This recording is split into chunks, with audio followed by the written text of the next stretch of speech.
the gentleman arranges for my slides to be shown.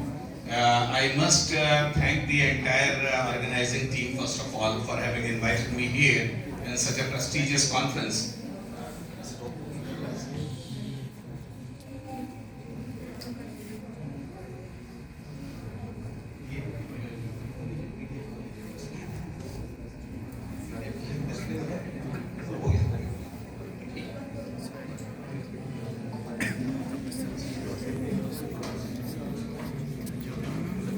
So,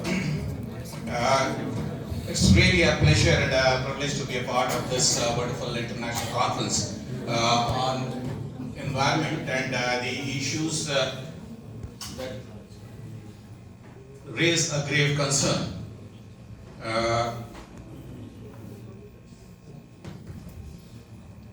I extend my thanks and also the greetings, first of all, to the principal and patron of Sajjan Singh Ji here in this college,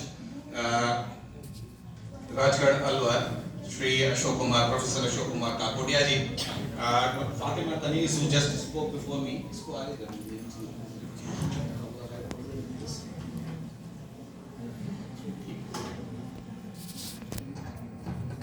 Speakers who have benefited me a lot and put me into a fortunate position that they, in their deliberations, in their speeches, they have made clear the certain definitional terms. They have also introduced or rather reiterated the challenges and the alarms we are facing, and therefore I save my time by not repeating all those things, the challenges. They are well before us, and they have been very well put by the previous speakers, including colleagues Fatima Ji, Dr. S. C. Tripathi Ji, and my friend Dr. Satyabani Yadav Ji. The chief guest of the conference, Professor J.P. Yadav Sir, my very warm namaskar to you and my namaskar to everybody present here. And now, if you allow me, let me begin with, let me come straight to the, because I think the time is too pretty less, and the point I want to discuss. See, I just mentioned that the challenges we are not only very well aware, we are also very well conscious of. Challenges are definitely there. The point is, how do we deal with those challenges? Environmental concerns are not new, they are age old.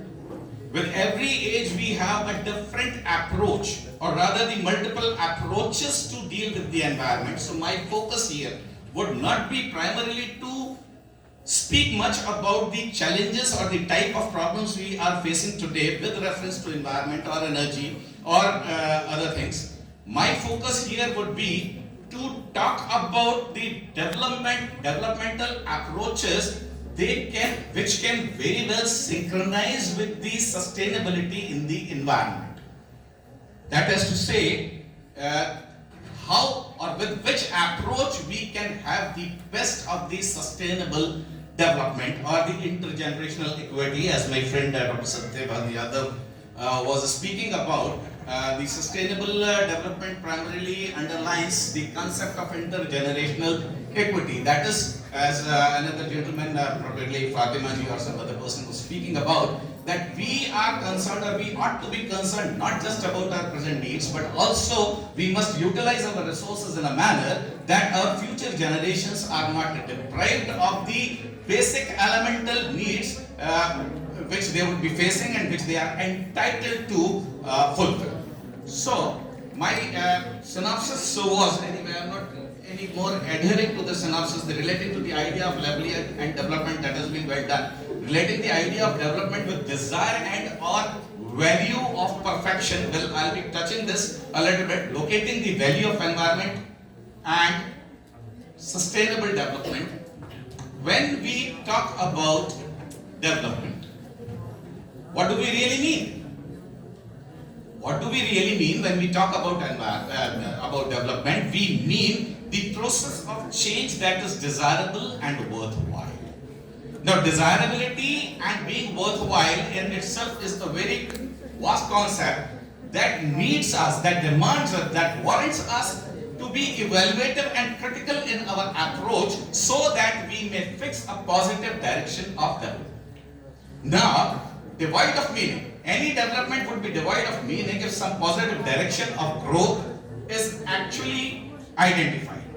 The question, however, with the entire developmental debate or with the entire environmental challenges is that we are not very clear as to what we ought to be doing or what approach we should be adopting so that we may satisfy, we may fulfill our needs, and we may also simultaneously not harm the environment. If we go about the history of this developmental environmental thought, we come across at least two broad approaches. One has been the anthropocentric outlook. My request to the students sitting there behind, पीछे जो students बैठे हैं, I would like to tell them, I would like to request them, if they do not understand any technical terms, they may please raise their hand so that I may take a minute to explain those technical terms to you, in case they are not very well understandable. So the anthropocentric approach, what is the yes please. जैसा चाहे, मुझे जैसा आदेश होगा, मुझे लगता है कि कोई खास परेशानी नहीं है। मानव केंद्रित अप्रोच या मानव केंद्रित दृष्टिकोण रखते हुए हमने जब एनवायरनमेंट के बारे में, पर्यावरण के बारे में सोचना शुरू किया, तो हमने ये देखने की कोशिश की that man is the most important creature on this earth. See, the problem began from there, but that was actually the solution in those ages. Man is the most important creature, and it is the man whose needs, whose aspirations, whose wants should be catered, and they should be well catered by everything that exists in nature other than man, and the environment was the poor victim of this approach. And the philosophy behind, see, I'm a man of philosophy, the philosophy behind was that environment has got only the instrumental value. उपकरण मात्र है पर्यावरण हमारे लिए that exists to cater our aspirations, our needs. We never valued the environment the way it should have been valued, and this is why all those challenges. Right from where Dr. Fatima began, what Professor Tripathi spoke and what Professor Satyavan was speaking, we have generated this challenge. We have actually created this miserable situation ourselves by not treating environment, by not respecting the environment the way it should have been done. Another approach that came after a long time but that existed simultaneously with this was the non-anthropocentric approach. Non-anthropocentric approach का मतलब क्या होता है? केवल मानव को सृष्टि के केंद्र में न रखते हुए अन्य, जिसको कि अभी सत्यवान जी कह रहे थे कि स्टेक होल्डर्स कह सकते हैं हम, एनवायरनमेंट जिसमें हमारे पेड़ पौधे नदियां, पांच जगह की बात आपने की थी, जमीन है, जंगल है इत्यादि, ये सारी की सारी चीजें इनको हम स्टेक होल्डर्स कह सकते हैं। इन सबको ख्याल में रखते हुए, कंसिडरिंग और taking these all into the consideration, there has to be approach which is called the non-anthropocentric approach, and this tries to emphasize the point that not only man but every other thing that exists in the nature should be treated at the equal pedestal. उसको वही सम्मान मिलना चाहिए जो कि मनुष्य को सम्मान मिलता है। देखिए, इस अप्रोच से या इन दोनों अप्रोचेस से मिलाकर के हमारे को नफे और नुकसान क्या हुए? Well, I would very much want to thank you at length for the share you just recited, लेकिन अभी मैं दूसरी चीज को मैं approach with this time will speak a lot about it. So anthropocentricity brings in a proximate value. It entails certain very significant duties to be performed by human beings.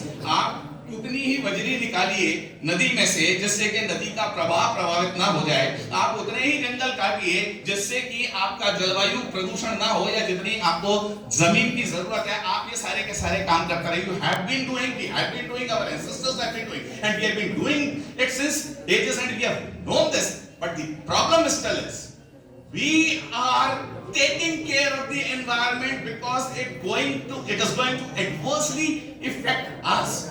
We are not valuing the environment in itself. हो क्या रहा है यहाँ पर? ये एक aesthetic sense की बात हो सकती है। You may have very wonderful forests around. You may see the human life sustaining value in the environment, but not the value in environment as such. So duly considers intergenerational equity, but still it is lacking. Why is it lacking? It is lacking because it is piecemeal, and selective. जब जहां पर जितनी चीजों की जरूरत हुई आपने उतनी चीजों को एक राजनीति का तरीके से तो कर लिया, एक समाज नीति का तरीके से तो कर लिया, लेकिन नैतिक तरीके से नहीं किया। The morality behind your thinking was lacking. It was only regulative. आपने कानून बना लिए लेकिन आपने इस चीज को महसूस नहीं किया। And therefore it resulted in a very enlightened utilitarianism. उपयोगितावाद। Now should I explain?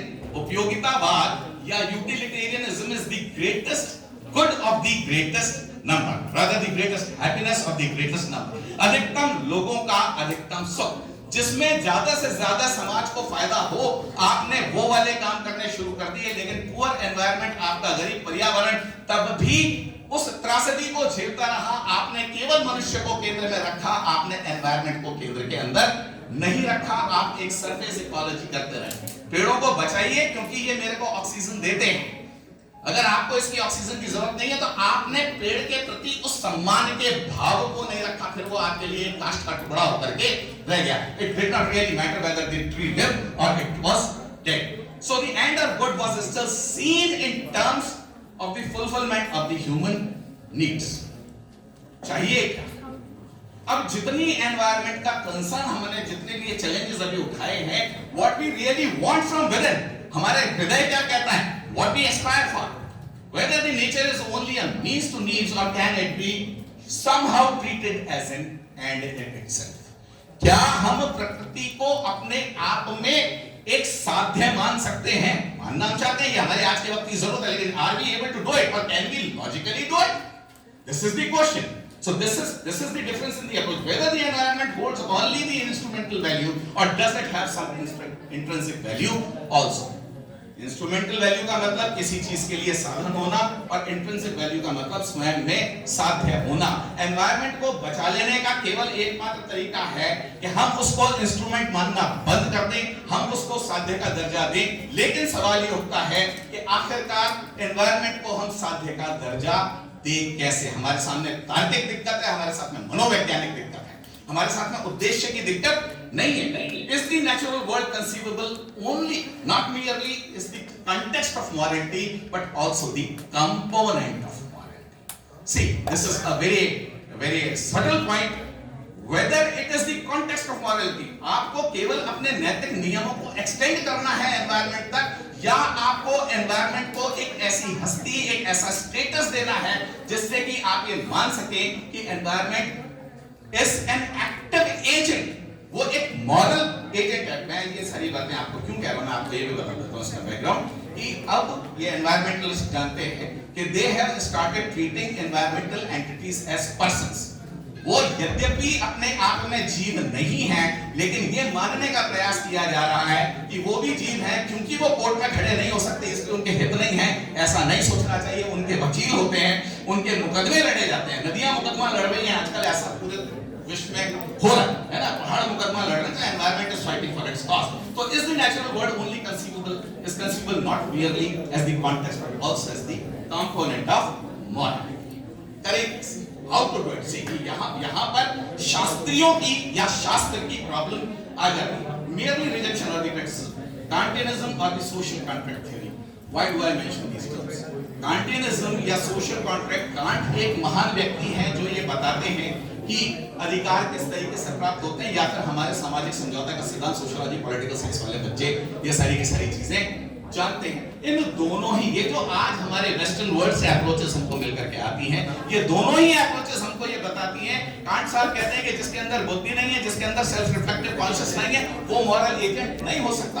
नदियों में नहीं है, पहाड़ों में नहीं है, जंगलों में नहीं है, जानवरों में नहीं है, इसलिए आप उनको मॉरल एजेंट नहीं मान सकते। और अगर आप उनको नहीं मान सकते तो आप एनवायरनमेंट को वो स्टेटस नहीं दे सकते। You can not be non anthropocentric. Social contract theory on the other side says that you need to be a living creature, you need to be a conscious creature to be able to enter into a contract. Social contract के बारे में I presume that we all know about social contract. I do not have time to go into the details, but social contract is an imaginary contract signed unofficially, informally by all the human beings that we abide by certain norms of society, social laws or the laws as such. So Can our mountains or rivers or all these stakeholders which have been mentioned are capable of entering into a contract? No, they actually are not. Peter Singer has been a very big name in environmental thought, and he says that the argument of non-anthropocentricity is at best a problematic one. So what do you need? What do we need now? We need to overcome this mind-matter dualism, this thought extension dualism. प्रकृति जड़ है, मैं चेतन हूं, अतः मुझे प्रकृति को भोग डालना चाहिए, रौंद डालना चाहिए, मुझे इस द्वैत से बाहर निकलना पड़ेगा. I will have to rise above this dualism. I'll have to have a metaphysics. Metaphysics तत्व मीमांसा को कहते हैं, जिससे कि हमारे सारे विश्वास जिससे निश्चित होते हैं, जिसके आधार पर हम हमारे विश्वासों को बनाते हैं. We need a metaphysics which actually unites man with nature rather not divides. ये man माइंड और मैटर की डुअलिटी नहीं है, ये चेतन और जड़ की डुअलिटी किसी तरीके से खत्म की जा सकती है क्या? Realisation of the supreme value not through the subordination or domination of nature, but by treating nature as an essential cooperating moral agent. आपको वहां लाना पड़ेगा. And what I have spoken thus far is only the background for the thesis which I now want to present. हमको नया कुछ भी नहीं करना है, हमको केवल हमारी पुरानी शास्त्रीयता की तरफ जाना है. We have to go back to our scriptures and find out whether they offer some very viable, very suitable solution. If there are scholars of Sanskrit here or maybe say other history, they would probably know that our Vedas mention a concept of breath. हमारे यहाँ पर एक मैंने अभी तक जो बातें कही वो वेस्टर्न वर्ल्ड से आई. वेस्टर्न हमारे प्रॉब्लम्स पूरी दुनिया की हैं, वो वेस्टर्न वर्ल्ड ने क्रिएट की, हमने उनको फॉलो किया. अब सवाल ये है कि हम सॉल्यूशंस की बात कर रहे हैं. It is very easy to mention the problems, but it is very difficult to think about the viable solution. Our scriptures, Rigveda especially, has a mention of breath. ये ऋत क्या चीज है? ऋत is an inexorable, supreme and eternal law of the physical universe. ये तो सारे scientist भी मानते हैं ना, त्रिपाठी साहब बोल रहे थे. सारी की सारी चीजें हम मानते हैं कि प्रकृति के अपने नियम होते हैं, प्रकृति अपने नियमों से चलती है, प्रकृति कभी भी नियम को भंग नहीं करती. क्या मनुष्य के जीवन के भी नियम होते हैं? क्या मनुष्य को भी नियम से चलना चाहिए? मनुष्य जीवन के भी नियम होते हैं, समाज के भी नियम होते हैं, मनुष्य को भी नियमों से चलना चाहिए. लेकिन एक स्वतंत्रता जो एक ऐसी चीज है कि मनुष्य को मिली है, the freedom which is often abused and man works astray to the human nature. हम हमारी जो स्वाभाविक प्रवृत्ति या प्रकृति है उसकी खिलाफ गर्जी करते हैं. I hope I know I am audible but am I also understandable? मेरी बात समझ में आ रही है? पीछे से आप हिला करके बताओ. Are you following? आप लोगों को समझ में आ रहा है मैं जो बोल रहा हूँ? Yes, thank you so much. So the environment or the nature is following the rules very strictly, following the laws very strictly. We as human beings are also supposed to follow the humanly laws, but we are endowed with an element called freedom, which often takes us away from the path of laws. और ऐसे laws से हम करते क्या हैं? हम न केवल खुद की डीमेरिट पैदा करते हैं, अनृत कहते हैं उसको. न केवल हम खुद के लिए पाप पैदा करते हैं, बल्कि जब हम नदियों को रोक करके बांध बना देते हैं या जब हम प्रकृति की दिशा को हमारे स्वार्थ के लिए मोड़ने की कोशिश करते हैं. When we try to tamper with the nature in a manner that suits us but that goes against the nature of nature itself, we actually incur double demerit. हम दोहरा पाप करते हैं. एक तो उस एंटिटी को, उस स्टेक होल्डर को जो कि अपने नियमों का पालन कर रहा है, हमने उसको उसके नियमों से. एक न्यूक्लियर एक्सप्लोजन करेंगे, क्या क्या होगा? I need not go into the details, but just think of one single experiment which you do for your benefit, and you almost जिसको कहना चाहिए कि throw the entire environment to the riches. तो आप क्या करते हैं? डबल डीमेरिट पैदा करते हैं. डीमेरिट पैदा करने से by incurring that demerit, you get further removed from your avowed goal of liberation and perfection. Liberation का मतलब मैं यहाँ पर कोई दूसरे स्वर्ग की बात नहीं कर रहा हूँ. लिबरेशन का मतलब मैं सिर्फ इतनी सी बात कर रहा हूं कि आप मुक्ति पाना चाहते हैं कष्टों से, जो आपके दुनियावी कष्ट हैं. आप बेसिकली सारे डेवलपमेंट का मतलब क्या है? ये जितनी जीडीपी जीएनपी की आप सारी की सारी बातें करते हैं, तो आप क्या चाहते हैं? Comforts, prosperities and riches, the better quality of life, is it not? So in trying to see with the idea of developing a better quality of life for yourself, you make your life more and more miserable every day by tampering badly with the environment. उससे होता क्या है? उससे होता यह है कि आप अपने अवॉर्ड एम से और ज्यादा दूर चले जाते हैं. We ought not to be doing this. We ought to be following the principle of Rit. We must not tamper with the nature in a manner that nature is thrown off the track. I don't think I need to go into the details of all this. I think I must conclude. I've taken a lot of time. Indian spiritual systems, thought, they mention the 5 texts. अभी तक लोगों ने rights की बात की है. ये हमारी सोच की बड़ी प्रॉब्लम है कि we always talk about rights. We seldom talk about our duties and we never talk about our texts. Indian philosophical or Indian system of thought believes that every man born into this universe, descending on this earth, comes to birth with 3 innate debts. कहीं पर 5 भी कहती है उनको. 3 innate debts. What are them? They are the Devarin. I'll explain that. They are the Pitrarin, the rin towards our parents. They have brought us biologically into this world, and the Rishiren. Rishiren is the rin of the great teachers, the rishis or the even family ancestors who train us in our culture. ऋषि ऋण का मतलब केवल ये नहीं कि आपने पढ़ाई कर ली, जो भी हमको हमारी संस्कृति, हमारे सांस्कृतिक मूल्यों के बारे में बताते हैं, they are all rishis and we are indebted to them, that we must take the teachings from them and we must also pass it to our progeny. If we are born from our parents, we must create progeny so that the cycle of the universe keeps going. But what is this Devar? ये देवऋण का जो concept है, so unique in Indian system of thought.